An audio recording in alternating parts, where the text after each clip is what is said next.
Good Tuesday evening, Southeast Texas. Looking at the week ahead as we fast forward into maybe a week out, say Tuesday, we could be watching a weak frontal boundary move through the area. Now, it's not going to bring so much a cooler air mass as it does a drier air mass, unless the models flip-flop on us. But it looks like, say, Wednesday and Thursday could be feeling a lot better across the area. Tomorrow, though, about a 30 to 40% coverage, and approaching upper level disturbance brings those scattered showers and storms. Drier weather Thursday and Friday, but non-zero chances.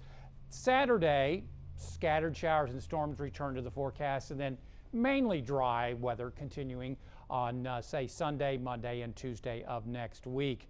There's the upper level disturbance I'm talking about. We can already see it forming scattered showers and storms in the northeast Texas, Arkansas, and northern Louisiana ahead of an approaching front. That front won't make it, but you can see this trough of low pressure right here. This is what I'm talking about.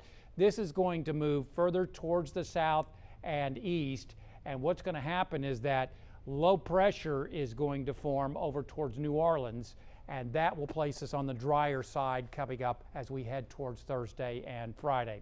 Otherwise, tomorrow, as that trough approaches, we see a little uptick in moisture levels, so we may see a scattering of showers and storms. Then the low forms off towards our east. Then it actually moves back towards our area, and that may result in a higher chance of rain and thunderstorms as we head towards Saturday. So again, this is not moisture. This is the amount of moisture in the atmosphere. More moisture makes it more conducive to producing scattered showers and storms. Gulf of Mexico closed for business the next 7 to 10 days. Don't look very promising in the Gulf of Mexico. Otherwise, we're watching Earl. Earl is out in the middle of the southwestern Atlantic, some 600 miles to the east of the middle Bahamas, forecast to become a powerful hurricane, a Cat 3, and then head out into the open Atlantic. There's Danielle heading outbounds. Neither one of those storms are an issue. Then we're watching a tropical wave a few hundred miles to the southwest of the Cabo Verde Islands. It's expected to move west and then turn also towards the northwest. So it has a moderate chance of development. Then we're going to be watching yet another tropical wave coming off the west coast of Africa. Verdict's still out on this one, whether or not it continues moving west beyond 5 days. Regardless, at this point, we've got plentiful time to watch that. Small chance of it developing through the next 5 days. Otherwise, looking at fair to partly cloudy skies tonight, maybe an isolated evening shower or storm. Should get down into the lower 70s in the lakes and into the low to mid 70s here in the triangle. Then for tomorrow, we'll go with partly cloudy to partly sunny skies. And in the afternoon, we'll go with about a 30 to 40% coverage in the lakes area, a 20 to 30% coverage in the triangle tomorrow afternoon and evening. So again, as we head towards, say, later this week, we'll watch that low form.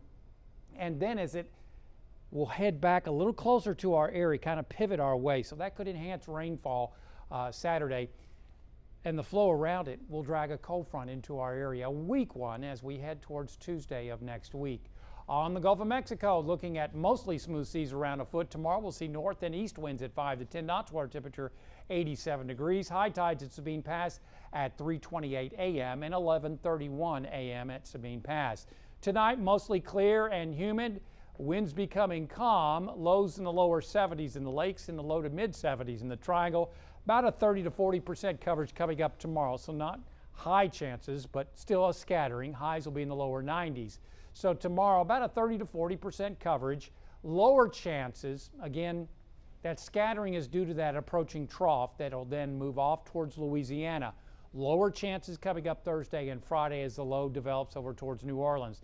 Then the low gets closer to our area on Saturday. That could give us a 40% coverage. Then the low moves away from our area with lower chances Sunday and Monday. Then we'll see that front, it's a weak one, move into the area, and that could drive dew points and moisture out of the area a bit, resulting in lower humidity coming up Wednesday and Thursday. It's still going to be hot. This is not a strong front.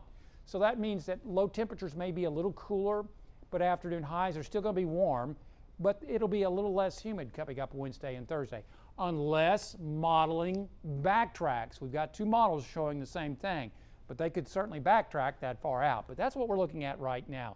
So maybe the first weak tastes of fall as we head on into early next week. Keep your fingers crossed. Download our app, follow us on Facebook and Twitter, and as always, there's more weather at 12newsnow.com.